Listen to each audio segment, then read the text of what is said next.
Let me get you on camera. Where you from? California. No, for real. You know, I'm serious though. Watts, baby. I know where you from though. Where you from? Eastside PJ Watts. I'm from Grace 2 Rock, nigga. Right. They call you, homie. Big Slice. Big Slice? Yes, yes. All right, nigga. They call me Puto, cuz. Right.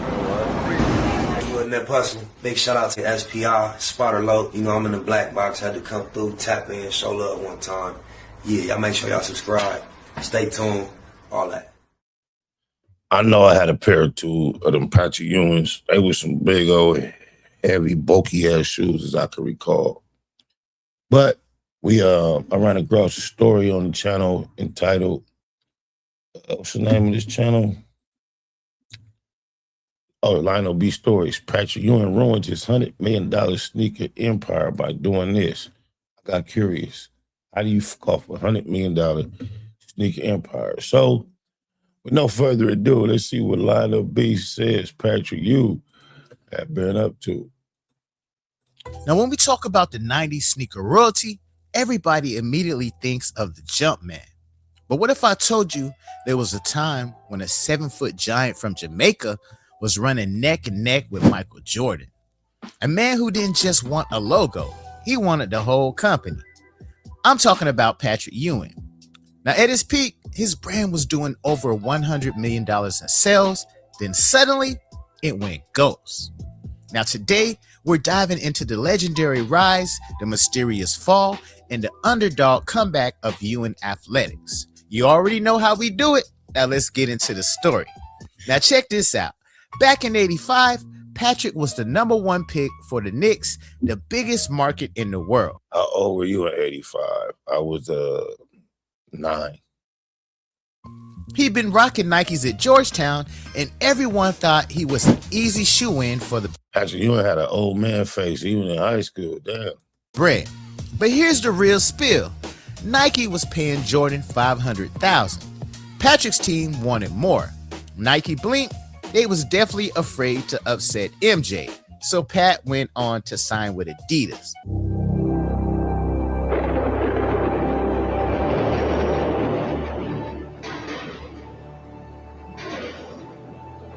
Introducing the Patrick Ewing collection of high-performance footwear and apparel from Adidas.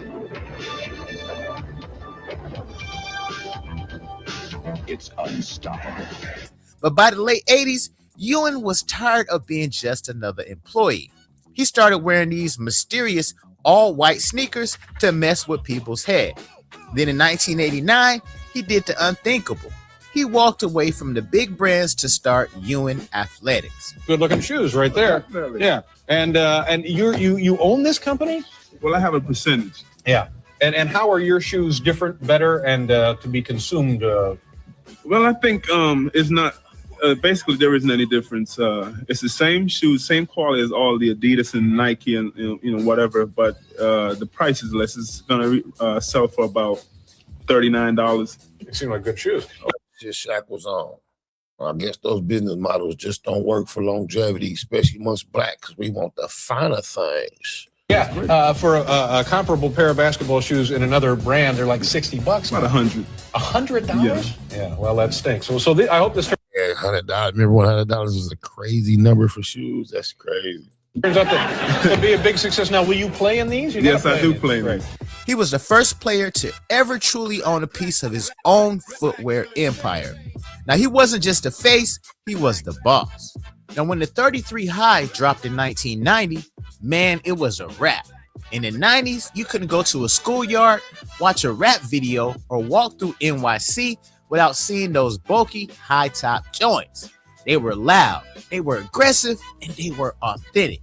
Now, while Nike was making sleek shoes for flyers, Ewing leaned into that big man energy.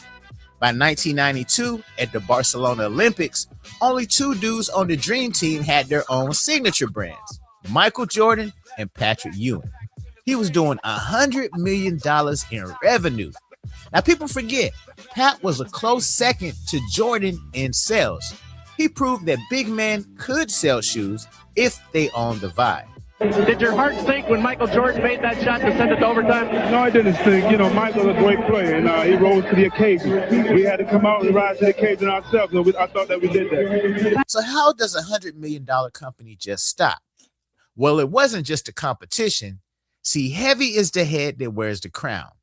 While Pat was battling in the paint against the Bulls, he was also trying to run a massive enterprise. On the day of the game, I don't sign any autographs. I don't even like to. I don't even shake other. Like if I see someone on the street, I don't want to shake their hand or anything.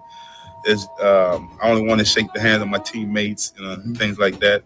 We watch film, game film before the game. Have my headphones on, listen to music, get myself pumped up. Trace my life story from back in Jamaica to Cambridge, high school and all that, college. By 92, they were dropping 15 different models a year. They grew too fast and too soon. Then came the 95 shipping disputes, an internal 15 models a year sound like too much off top. Drama with their licensing partners. While MJ was returning from retirement to reclaim the throne, Ewing Athletics was quietly forced to shut its doors. By the early 2000s, the shoes were gone from shelves, becoming nothing but a memory in the back of a vintage bin. But you can't kill a classic. For nearly 20 years, these shoes were ghosts. Then the internet happened. Collectors started paying crazy money for vintage pairs on eBay. The culture was screaming for that 90s nostalgia. In 2012, Patrick saw the signal and bought the brand back for the fans. They tapped into the hype culture with limited drops and collaborations, proving that the 33 High is timeless. He might not have the billion-dollar empire Nike built by Mike, but Patrick stayed independent and kept his soul.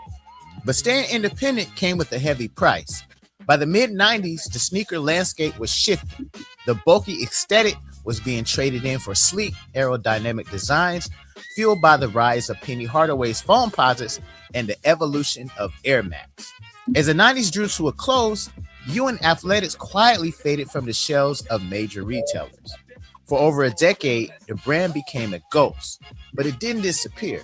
It went underground. Now, this is where the legend of the 33 High actually grew. While Jordan Brand was becoming a corporate behemoth, vintage Ewings became the ultimate if you know flex for East Coast hip-hop purists. We're talking about the era where you couldn't just click a link to buy them. You had to hunt them through dusty backstock rooms in the Bronx or specialized vintage shops in Tokyo. But Patrick didn't just sell the name to a big corporation. He partnered with a longtime industry vet, David Goldberg, and sneaker connoisseur Mike G to bring the brand back exactly how it was. No modernized slimmed down versions. They brought back the heavy padding, the reversible ankle strap, and that massive tongue. Now, when the 33 High finally re-released in 2012, it wasn't a soft launch. Lines wrapped around the blocks in Soho. The sneaker world was in the middle of a minimalist phase, and the Ewing was the perfect, loud antithesis to that. It proved that the market was starving for authentic nostalgia. Now, some of the most notable collaborations, he did a collab with 2 Chainz, and that pretty much bridged the gap between 90s NYC and modern Southern trap culture. They also did a Death Row packs. They came with the iconic red and black suede, and they basically tapped into the West Coast culture, despite Patrick Ewing being a Knicks legend. Now, the story of Ewing isn't just about a basketball player with a shoe. It's about a man who looked at the Nike blueprint and said, I'll do it my way.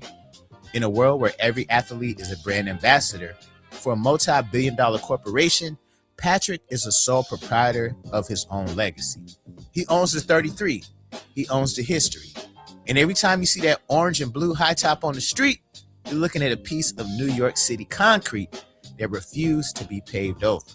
Now, y'all let me know in the comments, man, were y'all Patrick Ewing sneaker fans? I had a few pairs, I ain't gonna lie. They felt like you was wearing space boots or something. As a youngster, I didn't really feel it as being, good for basketball, actually, though. But that's a good story. Black Blocks reminds me of the Patrick Ewing route, ownership. Let the big boys do what they do. One step at a time, we gonna grind. Let me get you on camera. Where you from? California. No, for real. Leave it on. Serious though. Watts, baby. I know where you from though. Where you from? Eastside PJ Watts. I'm from Grace 2 Rock, nigga. Right. They call you, homie. Big Slice. Big Slice. Yes, yes. All right, nigga. They call me Puto, cuz. Right. You in that hustle. Big shout out to SPR, Spotter Low. You know, I'm in the black box. Had to come through, tap in, show love one time. Yeah, y'all make sure y'all subscribe. Stay tuned. All that.